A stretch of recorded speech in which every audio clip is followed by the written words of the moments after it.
Hey guys, welcome back to our channel. ఈరోజు మన వీడియోలో మామిడికాయ నిలవ పచ్చడి ఎలా ప్రిపేర్ చేసుకోవాలో చూద్దాం. ఎంతో టేస్టీగా, పర్ఫెక్ట్గా, అలాగే ఎంతో త్వరగా ఈ మామిడికాయ నిలవ పచ్చడిని ఎలా ప్రిపేర్ చేసుకోవాలో చూసేద్దాం. ప్రతి ఇయర్ కూడా సమ్మర్ వచ్చిందంటే చాలు కదండి, ప్రతి ఇంట్లో కూడా మామిడికాయ పచ్చడి అనేది ఖచ్చితంగా ప్రిపేర్ చేసుకుంటారు. కొన్ని టిప్స్ని ఫాలో అయ్యి ఈ మామిడికాయ పచ్చడిని ప్రిపేర్ చేస్తే మనకి ఎంతో పర్ఫెక్ట్గా అలాగే ఎంతో టేస్టీగా అయితే వస్తాయండి. ఇంకా ఆలస్యం చేయకుండా ఈ ఆవకాయ నిలవ పచ్చడి ఎలా ప్రిపేర్ చేసుకోవాలో చూసేద్దాం పదండి. ముందుగా ఈ మామిడికాయ పచ్చడిని ప్రిపేర్ చేసుకోవడం కోసం ఒక 5-6 పచ్చడి మామిడికాయలు తీసుకోవాలండి. మనకి మార్కెట్లో అయితే అవైలబుల్గా ఉంటాయి. టెంకి ముదిరిన మామిడికాయలు మాత్రమే ఈ నిలవ పచ్చడికి యూజ్ చేయాలండి. అప్పుడే మనకి పచ్చడి అనేది చాలా ఎక్కువ కాలం వరకు నిలవ ఉంటుంది. పచ్చడి నిలవ ఉండడం అనేది 50% ఈ మామిడికాయలని చూస్ చేసుకోవడంలోనే ఉంటుంది. ముదిరిన మామిడికాయలు మాత్రమే తీసుకోవాలి.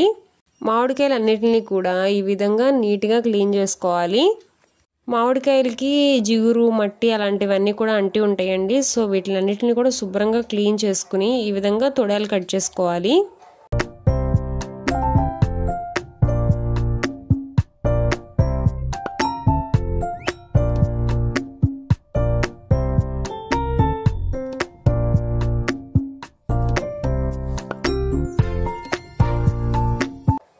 ఆ తర్వాత ఈ మామిడికాయల్ని తుడుచుకుని ఒక పొడిగుడ్డ మీద ఈ విధంగా ఆరపెట్టుకోవాలి. తడంతా కూడా పోయే వరకు వీటిలన్నిటిని కూడా ఈ విధంగా ఆరపెట్టుకున్న తర్వాత మామిడికాయల్ని ఈ విధంగా మనకి కావాల్సిన సైజులో ఈ విధంగా కట్ చేసుకోవాలండి. పచ్చడి అనేది ఎక్కువ కాలం నిలవ ఉండాలంటే కనుక కొంచెం పెద్ద పీసెసే కట్ చేసుకోవాలండి. మేమైతే చిన్న పీసెసే కట్ చేసుకుంటున్నాము, ఎందుకంటే ఈ పచ్చడి 1 మంత్లో అయిపోయిద్ది మాకు మ్యాక్సిమము. సో మేము చిన్న పీసెస్ కట్ చేసుకుంటున్నాము. మీకు పచ్చడి కనుక 1 ఇయర్ పాటు నిల్వ ఉండాలంటే మామిడికాయ పీసెస్ అనేవి కొంచెం పెద్దగా కట్ చేసుకోవాలి. అలాగే టెంక్ అనేది ముదిరి పీచు వచ్చేలాగా ఉండాలండి. ఈ విధంగా మామిడికాయ ముక్కల్ని కట్ చేసుకున్న తర్వాత వీటిని ఒక 1/2 అవర్ పాటు ఆరబెట్టుకోవాలండి. ఆ తర్వాత స్టవ్ ఆన్ చేసుకుని ప్యాన్ పెట్టుకుని అందులోకి ఒక 3 టేబుల్ స్పూన్ మెంతులు వేసుకుని వాటిని లైట్ గోల్డెన్ కలర్ వచ్చే వరకు ఫ్రై చేసుకోవాలి. ఈ విధంగా మెంతులు అనేవి లైట్గా ఫ్రై అయిన తర్వాత ఇందులోకి ఒక 3 టేబుల్ స్పూన్స్ ఆవాలు కూడా యాడ్ చేసుకుని ఈ విధంగా మళ్ళీ ఫ్రై చేసుకోవాలి. ఆ తర్వాత స్టవ్ ఆఫ్ చేసుకుని వీటిని ఆరిన తర్వాత ఒక మిక్సీ జార్ తీసుకుని పౌడర్ చేసుకుని పక్కన పెట్టుకోవాలి. ఇప్పుడు మనం ముందుగా కట్ చేసుకున్న మామిడికాయ ముక్కలు ఉన్నాయి కదా, అవి అడ్డైనాయి అండి, అంటే 2 కేజీలు మామిడికాయ ముక్కలండి. ఇప్పుడు ఇందులోకి కొలతలు చూపిస్తానండి. ముందుగా ఒక 150 గ్రాములు పచ్చి కారంను యాడ్ చేసుకోవాలి. ఆ తర్వాత 100 గ్రాములు ఉప్పు యాడ్ చేసుకోవాలి. సాల్ట్ అయినా యాడ్ చేసుకోవచ్చు, కళ్ళుప్పు అయినా యాడ్ చేసుకోవచ్చు. నేను కళ్ళుప్పుని ఫ్రై చేసుకుని ఈ విధంగా మిక్సీ పట్టుకుని యాడ్ చేసుకుంటున్నానండి. అప్పుడు ఉప్పు తొందరగా కరుగుద్దని చెప్పి టేస్ట్ కూడా బాగుంటుంది. అలాగే ఇప్పుడు ఇందులోకి మనం ముందుగా పౌడర్ చేసి పెట్టుకున్న ఆవాలు, మెంతిపిండి ఉంది కదా, దాన్ని కూడా యాడ్ చేసుకోవాలి. ఆ తర్వాత ఒక 3 టేబుల్ స్పూన్స్ పసుపు కూడా యాడ్ చేసుకుని ఇందులోకి కచ్చాపిచ్చాగా దంచుకున్న వెల్లుల్లిపాయ పేస్ట్ అనేది ఒక 3 టేబుల్ స్పూన్ దాకా యాడ్ చేసుకోవాలి. అలాగే పొట్టు తీసుకున్న వెల్లుల్లిపాయల్ని 1 కప్పు యాడ్ చేసుకోవాలి. మీకు తక్కువ కావాలన్నా తక్కువ యాడ్ చేసుకోవచ్చు, కొంచెం ఎక్కువ కావాలన్నా కూడా ఎక్కువ యాడ్ చేసుకోవచ్చు. టేస్ట్ బాగుంటుంది వెల్లుల్లిపాయలు ఎక్కువ యాడ్ చేసుకుంటే. ఇప్పుడు వీటన్నిటిని కూడా ఒకసారి ఈ విధంగా కలుపుకోవాలి.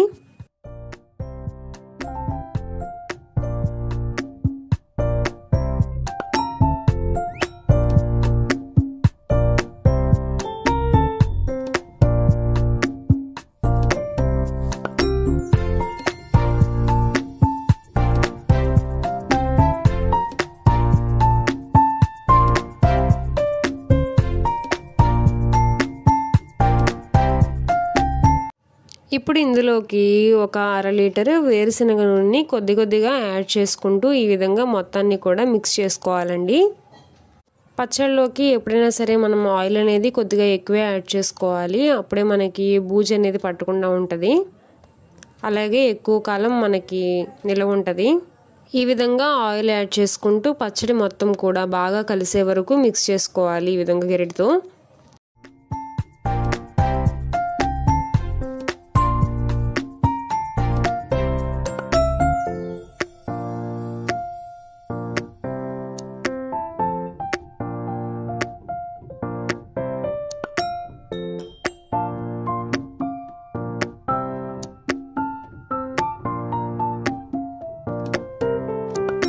ఈ విధంగా మిక్స్ చేసుకున్న తర్వాత ఈ పచ్చడిని ఒక జాడీ లేదా ఒక ఎయిర్ టైట్ కంటైనర్లో స్టోర్ చేసుకోవాలి. ఈ విధంగా స్టోర్ చేసుకున్న పచ్చడిని ఒక 2 days పాటు నిల్వ ఉంచుకుని ఆ తర్వాత మళ్ళీ ఒకసారి మిక్స్ చేసుకుని ఉప్పు కారాలు ఏమన్నా సరిపోకపోతే మళ్ళీ యాడ్ చేసుకుని మిక్స్ చేసుకోవచ్చు. ఈ విధంగా రెడీ చేసుకున్న పచ్చడిని వేడివేడి అన్నంలో కాస్త ముద్దపప్పు, ఆవకాయ పచ్చడి, నెయ్యి వేసుకుని తింటుంటే ఉంటుందండి టేస్ట్. ఆహా, ఎంత బాగుంటుందో.